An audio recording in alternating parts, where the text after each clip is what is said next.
Bueno, ya nos vamos poniendo listos para recibir al querido Andrés Russo, que ya nos debe estar escuchando y que hoy nos trae en su columna habitual para pretextos con un título que es La servidumbre voluntaria. ¿Es así, Andrés? Hola, ¿cómo andás? Hola David, hola Anaí. Sí, efectivamente es tal como usted dice, siempre es como usted dice. ¡Pah! ¡Qué lo parió! Bueno, ¿cómo anda eso por allá? Bueno, recordemos Muy que bien, Andrés ¿para qué le nos voy a saluda desde contar? Junín, usted. ¿Para qué le voy a contar? Bueno, Mejor entremos en tema porque además dele, ya son las 20:21 y no exactamente. quiero demorarlos ni a ustedes ni a la oyentada demasiado tiempo, pero si quiere, No, que lo están esperando. cuando hagamos el pica pica tal vez la semana que viene, ahí le cuento de Junín y de lo que usted quiera. En Dele. materia política, me imagino que usted me pregunta en esos términos. Sí, o climatológica también. Pero métale, a ver, Climatológica como... cuéntenos, Sí, cuéntenos qué trae hoy esta columna, que bueno, un sí. poco fue a pedido de la producción también, ¿o no? Sí, todas las columnas son a pedido de la producción, si no a mí no me ponen a trabajar de buena gana. La columna de hoy lleva por título La servidumbre voluntaria, que por supuesto la expresión no me pertenece, sino que le pertenece a Etienne de la Boétie, Ajá. que fue un personaje bastante significativo, aunque no en vida, de la Francia del siglo XVI. Fíjese lo remoto de la propuesta de esta tarde-noche. Sí, que nos hemos ido. Y Lavoisier escribió un texto que con el tiempo, o sea, con varios siglos, se fue popularizando, que lleva por título Discurso sobre la servidumbre voluntaria, que Lavoisier, que luego llegó a ser, entiendo, un magistrado, un opaco funcionario, pero lo más importante de su vida lo acometió en la adolescencia, que fue, algunos biógrafos dicen que tenía 16, otros dicen que tenía 18 cuando escribió este texto breve, pero que a lo largo de los siglos sigue resonando. Digo que en vida no tuvo gran trascendencia porque este manifiesto, digamos, tiene carácter de manifiesto, de proclama. No fue publicado durante la vida de Etienne de la Boétie, que por lo demás fue bastante breve, vivió solo 32 años y sucumbió a causa de algunas de las tantas pestes de aquella época de guerra de religiones, época donde no había un clima de libertad de expresión. Bueno, hoy tampoco, y no hay guerra de religiones. Pero Un éxito Lavoisier, a sí, posteriori, ¿no? Un éxito a posteriori. También nos habla un poco de cómo funciona esto, ¿no? Digamos, ha sido más leído luego que en su época. Algo que le pasa también a muchos. sí, cosa que le pasa a muchísima gente, pero sí, no, Lavoisier no trabajó conscientemente para el éxito, estaba involucrado en su tiempo. Realmente esta cuestión de la servidumbre voluntaria le preocupaba muchísimo.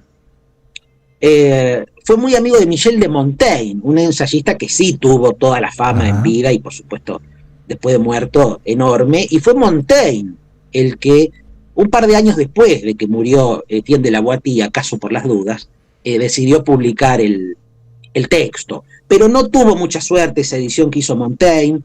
Los libreros la ponían en circulación, pero con ciertas precauciones. Son los tiempos también del cardenal Richelieu, hombre Ajá. temible de la Francia de aquella El época, hombre por lo cual, fuerte. insisto, no estaba para panfletos que llamaran No. a la desobediencia civil.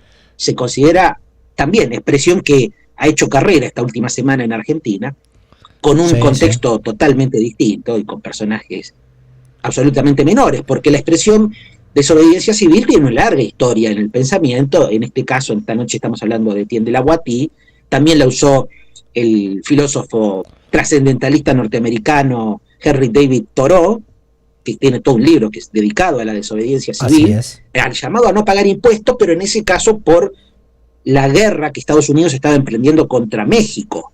En ese contexto, Thoreau llama a no pagar impuestos para no financiar una guerra, muy distinto a las razones por las que hoy se llama no pagar impuestos, ¿no? Totalmente distintas. Ajá. Pero Lavoisier escribió este texto que tiene una pregunta, David y Ana, y sobre eso me gustaría que conversemos, que intercambiemos brevemente, porque no vamos aquí a glosar el texto. Vayan y busquen discursos sobre la servidumbre voluntaria de Etienne de la Boétie, lo ponen en Google, lo van a encontrar en ediciones comentadas que reconstruyen el personaje, la época, cosa que no podemos hacer aquí por el carácter sucinto de esta columna. Pero hay una pregunta central en la Boétie que sí podemos discutir brevemente. ¿Qué es la naturaleza misma de la servidumbre? Para el señor La Boétie, en definitiva, toda servidumbre es voluntaria. Y cuando uno lo escucha se dice, ¿cómo que toda servidumbre es voluntaria? Y más en el siglo XVI europeo. ¿Qué está diciendo este hombre? No está hablando ni siquiera en el siglo XVIII con la esperanza de las luces de la razón. Bueno, él dice eso, que toda servidumbre es voluntaria, porque en definitiva, dice La Boétie, ¿cómo podemos concebir que un pequeño número, o sea que en definitiva los sometedores siempre integran una élite, cómo un pequeño número puede obligar a todos los demás ciudadanos a obedecer servilmente? Porque aquí no está puesta en discusión la obediencia, sino la obediencia servil. Entonces, sobre eso quería que conversemos brevemente, porque, insisto, desarrollar Etienne de la Boétie por radio sería algo cierto inaudito. Sometimiento, ¿no? Cierto sometimiento al que hace, digamos, a diferencia de la obediencia, digamos, en esta obediencia servil, digamos, ¿qué implicaría cierto sometimiento? Claro, hay un agregado, o sea, la obediencia puede ser una obediencia legítima. Aquí ya estoy hablando yo más que La Boétie. La obediencia puede ser legítima, pero con alguna expectativa de reciprocidad que surge del pacto, en definitiva del pacto, del contrato social, diríamos, más modernamente. De hecho, muchos dicen que el pensamiento de La Boétie también fue gravitante para el señor Rousseau y para tantos otros. Pero evidentemente hay una obediencia que podríamos decir que no va en contra del espíritu humano. Insisto, esto lo digo yo más que La Boétie. Y hay otra obediencia que es claramente aniquiladora de toda libertad humana, porque si no volveremos a caer en los polos, ¿no? Yo no creo mucho en los polos obediencia o libertad. Me parece que son frases interesantes que han movilizado muchas veces al movimiento anarquista, que es muy loable, que no tiene nada que ver con esta espantosa versión del anarcocapitalismo que estamos padeciendo en Argentina. El anarquismo de izquierda sabemos que es bien interesante, pero digamos que las consignas así planteadas, obediencia o libertad, son intelectualmente muy satisfactorias, pero en la práctica es muy difícil pensar que uno o obedece o es libre. Y ya sí. No, había una frase, digamos, en la época de la Francia postrevolucionaria que decía: oh libertad, qué cantidad de crímenes se cometen en tu nombre, ¿no? Digamos, y probablemente lo podamos seguir rastreando eso, y digamos, en la historia está nuestro presente. Sin duda. La Boétie tenía consignas, motivaba, decía: dejen de servir y serán libres. Vuelvo a lo mismo. ¿Quién quisiera? A mí me cuesta mucho, David y Ana, pensar que hay siervos voluntarios. Realmente me cuesta mucho, pero la verdad es que la realidad desmiente esta percepción que yo tengo. Creo que estamos rodeados de servidumbre voluntaria, que el texto de La Boétie es simplemente una excusa, esta noche una noble excusa, para pensar cuáles son las formas de la servidumbre voluntaria en la que hoy tal vez la subjetividad posmoderna está inmersa. Tal vez podría ser alguna, digamos, que comienza como una costumbre, ¿no? Digamos, como una costumbre, como cierta comodidad, digamos, y poco a poco se va convirtiendo, quién sabe. Pienso en alguien que me ha contado de algún trabajo, por ejemplo, ¿no? Que bueno, que era cómodo, que le sentaba bien, ¿no? Y poco a poco eso tal vez vaya configurando cierta vida, cierta forma de vivir, cierta forma de organizar el tiempo, de relacionarse, ¿no? Digamos, es decir, de relacionarte con tu compañero de trabajo, con tu jefe, con tus subordinados, digamos, no sé si cabe la palabra, digamos, pero es para representar un poco la idea. Digamos que por ahí tal vez se va construyendo como en que uno luego tiene esta servidumbre, sirve voluntariamente a algo que, bueno, que reconoce como una servidumbre, pero a posteriori, ¿verdad? A posteriori. El problema es la imposibilidad de innovar. Es decir, una cosa es el sujeto que no se percata. Claro. Y otra cosa es el sujeto que se percata y se declara impotente frente a eso. O se percata a mitad de camino, ¿verdad? Es decir. Bueno, ahí ese es el peor de los escenarios y es el ampliamente difundido en la subjetividad contemporánea. Todos sabemos que estamos medio alienados, todos sabemos que somos medio siervos, pero en esa mitad de camino no sabemos si avanzar hacia la otra mitad e ir en busca de la libertad o retroceder hacia la obediencia ciega.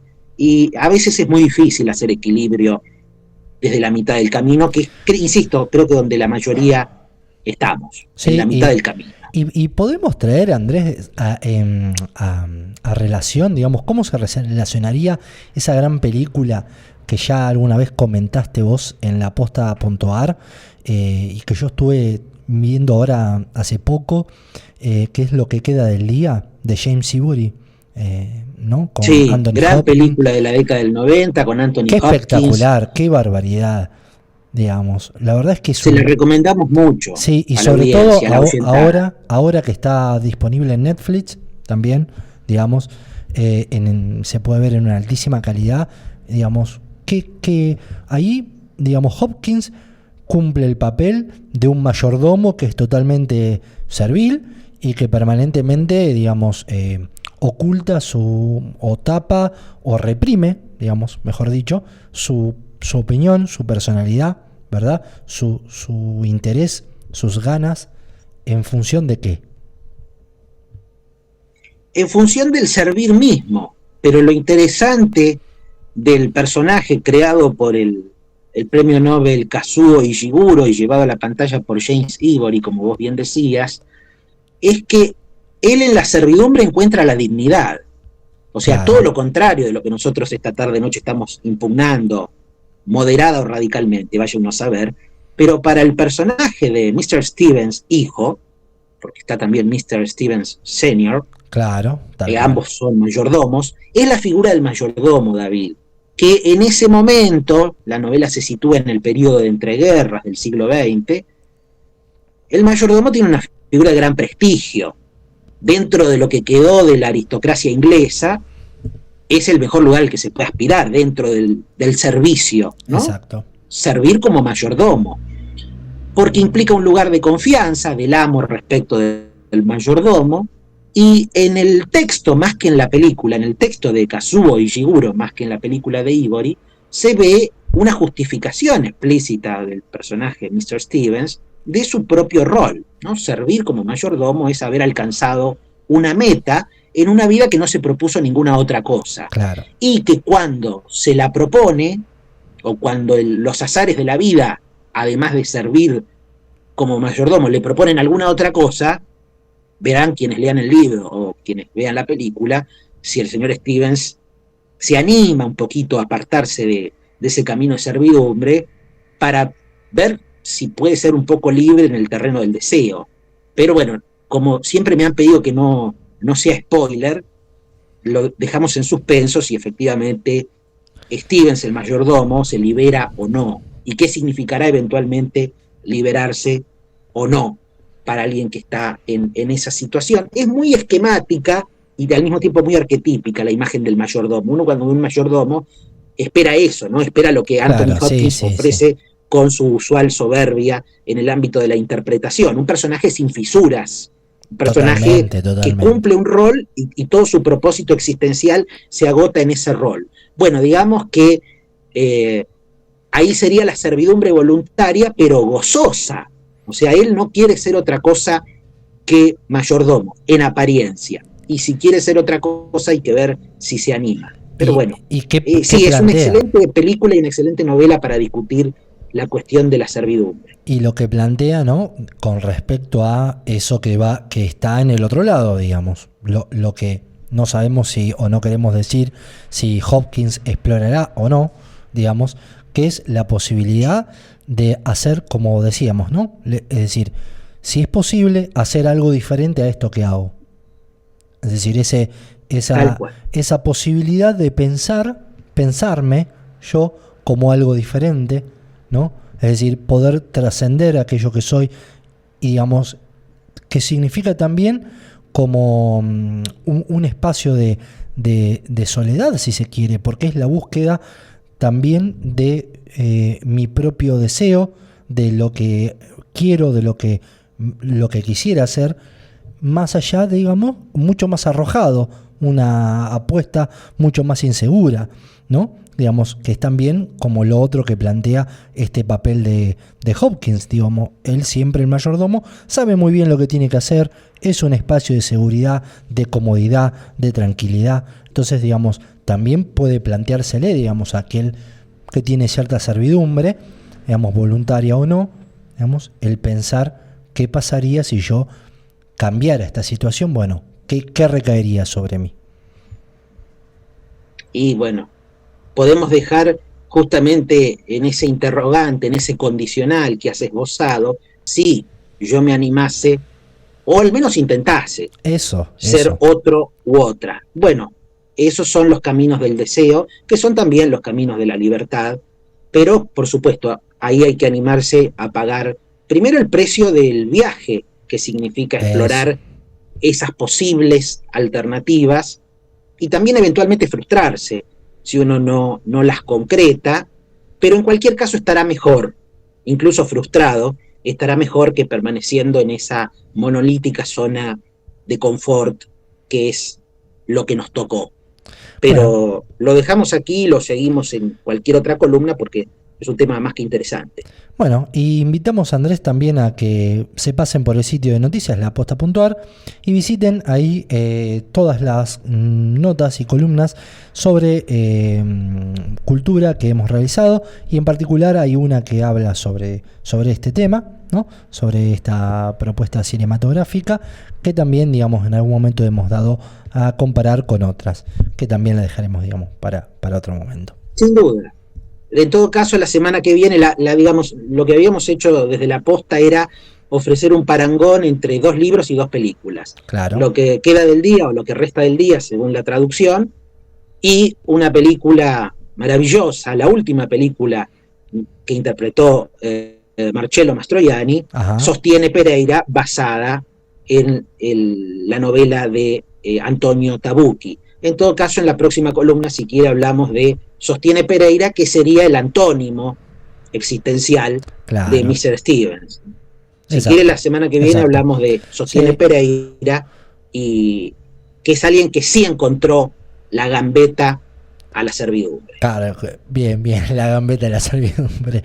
Bueno, Andrés, por lo pronto, digamos, hemos, sin adelantar lo que va a haber la próxima semana, quedan invitados, digamos, los oyentes y las oyentas a que puedan visitar en el sitio de noticia esta y otras propuestas de pensar un poco, ¿no?, la cultura y nuestras vidas. Así que muchas gracias, Andrés, de nuevo por acompañarnos y por traernos esta propuesta de reflexión. Así que quedamos a la expectativa a ver de qué vendrá más adelante.